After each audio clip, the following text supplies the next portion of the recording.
So welcome everyone. Today we're gonna go through all the details of the first deliverable for the competition, which is your project proposal. And in simplest terms, it's what are you working on? Have you identified the problem? And then what is your proposed solution? That's kind of the basics there. So what does this look like? Well, the first thing you're going to notice is that we just extended the due date. Originally, it was October 30th, but we will really want to make sure that teams have the time to do the research, to make the connections, to understand problems from the farmers and growers in their community really well in order to do a good job on this portion. So we've extended the due date out another couple weeks. So what is it, 6 weeks from today? October 1st, November 14th is what we're looking at. And throughout the competition, we with this specific um, deliverable, it's not necessarily a hard deadline. So what we want to do is put these dates out there to push you to hit milestones so that you're moving your project forward. If you get it into us a day or two late, that's okay, but please reach out to the coordinators and ask for an extension. But let's aim for November 14th that you can get that in the door to the competition. And this is not something that's going to be um, judged or ranked in terms of your final project and what you submit. But I will say we do post it on our website, and you want to make sure that this is something that's going to be visible and that it represents your institution well within the cohort. So once we receive it, we'll do a once through just to check to make sure that you completed all the sections. Again, it's not scored or ranked or anything. It's just okay, they check this box, and you'll receive a note from us saying, yeah, it looks great, good to go forward. But it is one of the deliverables that needs to be turned into us in order um, to make it through the competition. And this document really shouldn't be more than one or two written pages. Please keep it concise and tight and packed with good information. A few years ago, we got some that were 10 or 12 pages. That's just too much. We actually don't want you to put that much energy into it, but focus on brevity here. So on the call, I think we have a variety of our different divisions. So I want to go over that really quick once more. Within the competing in the challenge this year, we have teams from D1, which is four-year university and colleges that offer bachelor's, master's, PhD degrees. And then we have D2, which in the United States is our two-year community colleges. They offer an associate degree, or it could also be a technical institute or vocational program, trade school. And then our academy, which is brand new this year, is our middle and high school students, grades 7 through 12. So I saw in the chat there's a few academy folks joining us today, which is really great. So we have a great pipeline of eager students joining the competition, and we're thrilled that we're growing the divisions this year. So as we go through the project proposal guidelines, keep this in mind. So first off, the information that we need from you. Pretty basic information on this slide, but number one, what are you going to call yourself? And we've had teams do everything from something really fun. One of the names that sticks out in my head is Children of the Corn, to very serious. This is Precision Hort Team, or let's see, what's another one? Team Aina from Hawaii. It's up to you what you call your team. I think you could make it fun. You could also think of this as if this is your business, what would be a good name for that startup company, and throw it in there. But basically, it's up to you to pick a good team name. Institution. If you're partnering with another institution, I think this is mostly going to be for the D1 and D2 schools. We do have a rule that you can only partner with two other institutions. And for instance, in the past, we have had, let's say, Washington State partnered with Heritage College, which is a community college in their region, and they formed one team. So the primary institution in that instance would have been Washington State, the partner institution, Heritage College. And the reason we're limiting D1 and D2 to two partners is because we don't want to have teams create essentially like an all-star team with, 8 different universities across, you know, pulling in the top researchers in every single field. So it does need to be limited there. In the academy, this doesn't really apply because we're really encouraging you to bring in regional and community partners. So just know that that's what those two fields are. Select your institutional level. We just went through that. And then team advisor. So from our point of view, we want to know, is there somebody that we can contact to get in touch with for updates on your team that's not necessarily a student member? Typically, this is a faculty member, a school staff member. At the academy level, it's probably going to be a teacher, I would assume, or a youth organization leader. The next box is optional, and that's team lead. So some teams that have a team advisor that's a faculty member would rather have the student fill the role of being the team lead and communicating information to the rest of the team. So that's what this section is for. If so, you can fill that out in terms of who's going to be your single point of contact for your team. And then as you're building your teams, at this time, please collect the information of your team members. And we've listed the data that we're looking for down below there for both Division 1 and 2 and the Academy. It's just pretty basic contact information, what grade level are they at, major, things like that. It helps us in our reporting. And then you'll notice we're asking for t-shirt size there. And that's because if you make it through the competition and you submit a project, then everybody on the team gets a t-shirt and we'll send that out to you. So we want to know, how we can fulfill those orders properly. So again, basic, just team info. Section 2. So this is who are you working with that's from industry. And we're asking you to list at least one agricultural partner that has helped define the problem, that's going to be there as an advisor or mentor to give your feedback on the solution they're creating.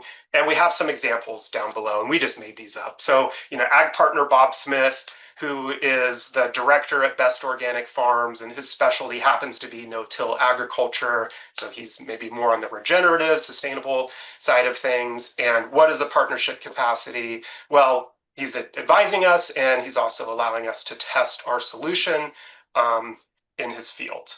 And then another example is the next one, and that's working with a cooperative extension farm advisor. Maybe the specialty there is weed science. Maybe this person, if you're doing a weeding device, is helping you with the data set that you need for computer vision to identify certain weeds or something along those lines. But basically, who are the folks outside of your school that you're working with that can give you feedback on your project? And then some folks also reach out to different, I would call them industry mentors. Maybe they're not necessarily from the farming industry, but they can give your team direction. The one we have listed here is director of engineering, the specialty in vision systems, that's helping the team calibrate and get their vision system up and running for their project. So hopefully that's pretty clear.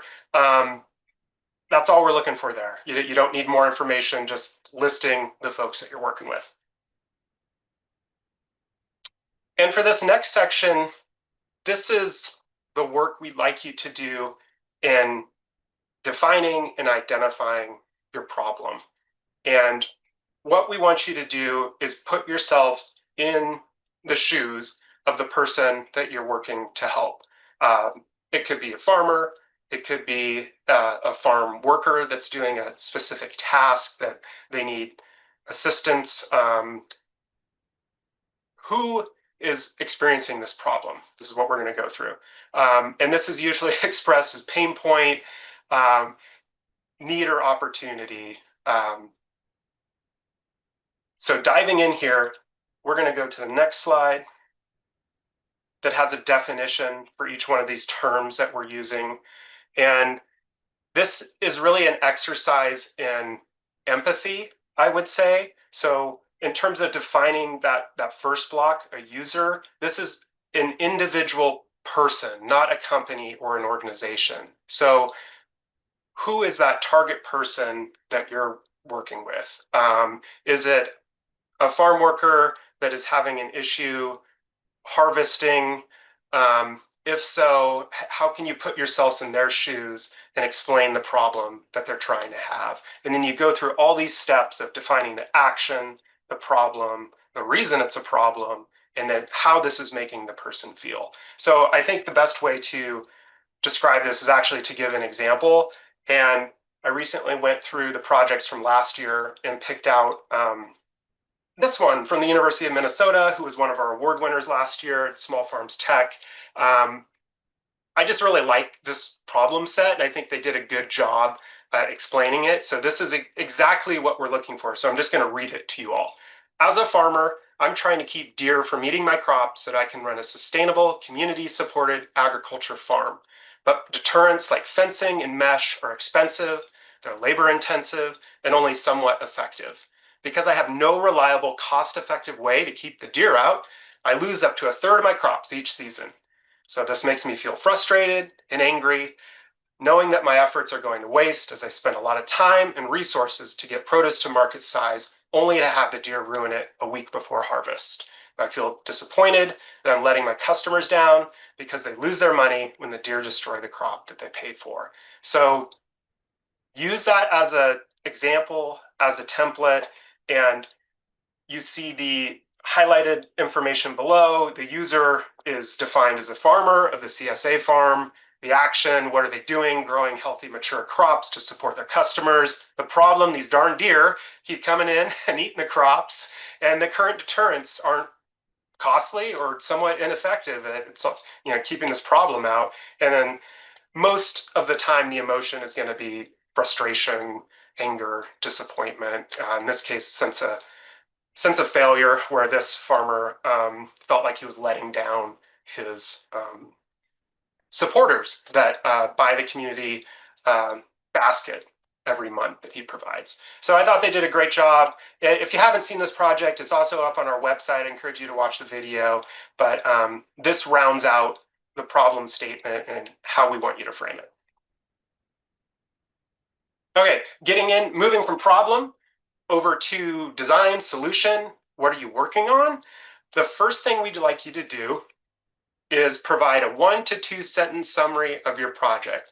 Essentially, if you've heard of an elevator pitch where you get into an elevator with somebody and they ask you, well, what do? You have to be really succinct and hit the points in the time that you're moving up and down the elevator. That's what this is. How can you tightly put together the things that you're doing to communicate your plan? So going back to that example from the University of Minnesota, the FarmGuard team is developing an autonomous drone system to help farmers detect and deter deer, reducing crop loss and increasing the visibility of local farms, specifically targeting the needs of small, sustainable farms. So just in that, looks like it's one sentence, they described what they're doing and who they're helping.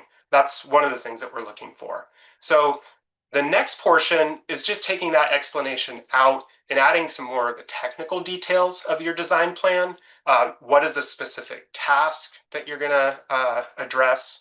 What technical components are you using? Hardware, software components. And then how do you plan to test your design for its effectiveness? So I think those are pretty straightforward. And once we get through this slide deck here, I'm going to hop on our website and I'll show you where you can see some examples. We have all the examples from last year cataloged there that you can kind of wade through and get some ideas in terms of what the teams put together last year. So I think that'll be really helpful for everybody. And then, so we've gone through, we've identified the problem, we've submitted our design plan, and the last section is, well, how do you intend to measure and evaluate your solution? Back to the University of Minnesota example, what does deer detection success look like from their drone system? And then what is a deterrent stimuli effectiveness? The drones are flashing lights, they're playing music, they're scaring the drone away, or they're scaring the deer away. Was that effective in making the deer move out of the area so they're not eating the crops? And then another one that they had listed was planned pass success rate. So this is the drone effectively moving throughout the farm area in a way that's conserving most of its resources and its battery life as it's doing that.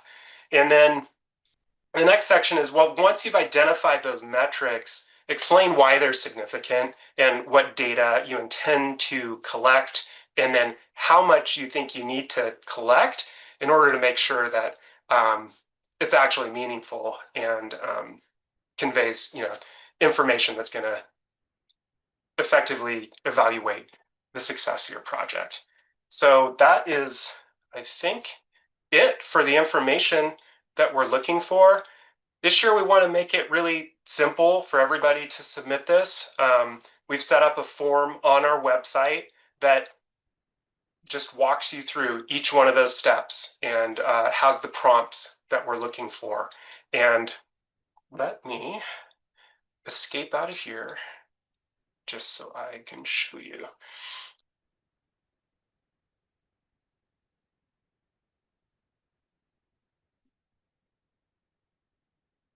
Okay. So we're going to go over to the website here. This is going to be the challenge one. It's actually in the same place on the Academy website. But if we go over to resources,